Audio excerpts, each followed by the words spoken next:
हफ्ते में status report दाखिल करने के लिए कहा है। कोर्ट ने आज ये भी कहा कि बंगाल सरकार डॉक्टरों को सुरक्षा दे।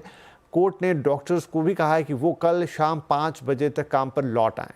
कोर्ट ने ममता सरकार को आदेश दिया है कि वो कल तक डॉक्टर्स के खिलाफ कोई कार्रवाई ना करे। कोर्ट में बंगाल सरकार ने कहा है कि इलाज के अभाव में 23 लोगों की मौत हो चुकी है। इस पर डॉक्टर्स के वकील का कहना है कि सीनियर डॉक्टर हड़ताल में शामिल नहीं हैं। जूनियर डॉक्टर्स डर की वजह से हॉस्पिटल नहीं आ रहे हैं। कोलकाता रेप और मर्डर केस पर सियासी घमासान जारी है। बीजेपी ने ममता सरकार से इस्तीफे की मांग रख दी है। सर्वोच्च न्यायालय ने जब यह पूछा क्या अभी भी ममता बनर्जी आप अपने पद पर बनी रहना चाहती हैं, क्या यह सिद्ध नहीं हो गया कि आप विफल रही, क्या यह आपकी जिम्मेदारी नहीं है कि आप इस्तीफा दें? और इस्तीफा क्यों? इस्तीफा इसलिए जिससे एक निष्पक्ष जांच हो सके कि आपने लापरवाही तो करी ही, साथ में आप लिप्त थी, आपको पता था क्या हो रहा और आपने उसको रोकने का प्रयास नहीं किया और साथ में जो साक्ष्य है उसको नष्ट करने का प्रयास किया। The polygraph test of the chief minister Mamata Banerjee as well as the arrest of Mamata Banerjee could be imperative. वहीं ममता बनर्जी ने बीजेपी पर राज्य सरकार को बदनाम करने और राज्य के हाथ से पावर छीनने का षड्यंत्र रचने का आरोप लगाया।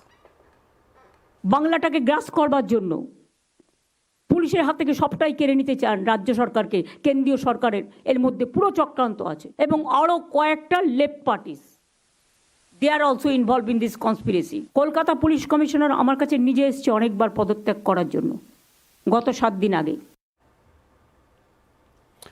इधर अमेरिका दौरे पर गए राहुल गांधी ने प्रधानमंत्री नरेंद्र मोदी और आरएसएस पर तीखा हमला किया है। टेक्सास के डलास में एक संबोधन में राहुल गांधी ने कहा कि लोकसभा चुनाव के नतीजों के बाद पीएम मोदी और बीजेपी का डर खत्म हो गया है। साथ ही राहुल ने कहा कि आरएसएस मानती है कि इंडिया एक आइडिया है, जबकि कांग्रेस पार्टी मानती है कि भारत कई आइडियाज है। राहुल ने कहा कि हम मानते हैं कि हर व्यक्ति की भागीदारी होनी चाहिए, जाति, धर्म, भाषा, इतिहास को लेकर भेदभाव नहीं होने चाहिए। राहुल ने कहा कि यही लड़ाई है, इसीलिए लाखों भारतीयों ने चुनाव में ये समझ लिया है कि प्रधानमंत्री देश के संविधान पर हमला कर रहे हैं। The RSS believes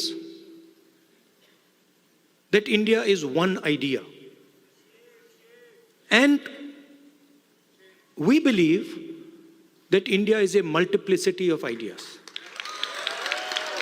And we believe, by the way, very much like the United States, we believe that everybody should be allowed to participate. We believe that everybody should be allowed to dream. Everybody should be given space, regardless of their caste, language, religion, tradition, history. Fear of the BJP